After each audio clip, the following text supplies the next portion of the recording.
దాతారం సర్వసంపదాం లోకాభిరామం శ్రీరామం భూయో భూయో నమామ్యహం. జై శ్రీరామ్. ఈరోజు రథసప్తమి సందర్భంగా మీ ముందు 2 మాటలు మాట్లాడాలని అదృష్టం కోరాను. ఒక మాట రైట్. అలాగే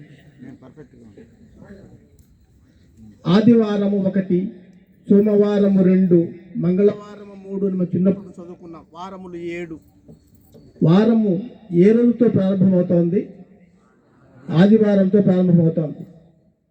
గతంలో మనకు వారంలో వచ్చినప్పుడు కూడా ఆదివారం మనకు సెలవు ఉండేది కాదు. ఒక మహాదొర మౌంట్ బ్యాటన్ అనేవాడు 1835లో లార్డ్ మెకాలే చట్టం తీసుకొచ్చిన తర్వాత ఆదివారం రోజు హిందువులందరూ కూడా ఆదివారం రోజు బాగా చేసుకుంటున్నారు, చిచ్చు పెట్టాలి ఇళ్లలో, ఏదో చెయ్యాలని చెప్పేసి ఆ రోజు మనకి సెలవు లేకుండా చేసేసి చర్చికి పోవాలి కదా వాళ్ళు. అందువల్ల అది విషయం, ఇంకేం లేదు. అక్కడ పోయిన దాని వల్ల వాళ్ళు అలాగా అతి పవిత్రమైన రోజు. అంతేకాకుండా ఆ సూర్యాష్టకంలో చిట్ట చివర శ్లోకం చెప్పేసి ముగిచ్చేస్తాను. ఆమిషం మధుపానించ కరోతి రవేర్ధిని సప్త జన్మ భవేద్రోగి దరిద్రాహ.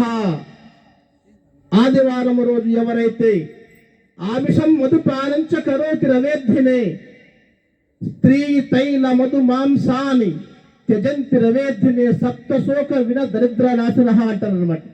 ఆ రోజు మనం ఏదైతే తినకూడదో, ఏదైతే చెయ్యకూడదో, ఏ పని అయితే మనం వద్దనుకుంటున్నామో అవన్నీ మనం ఇప్పుడు ఆదివారం చేస్తూనే ఉన్నాం. కొద్దిగా మారుదాం.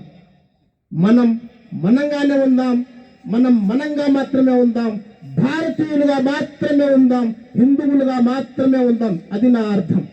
ధన్యవాదాలు సార్. మనం ఏ విషయమో ఏ సందర్భాన్ని బట్టి ఆ సందర్భం మాట్లాడగలిగితేనే చక్కని ఉపాధ్యాయుడు అవుతాయి. ఓకేనా? ఈరోజు రథసప్తమి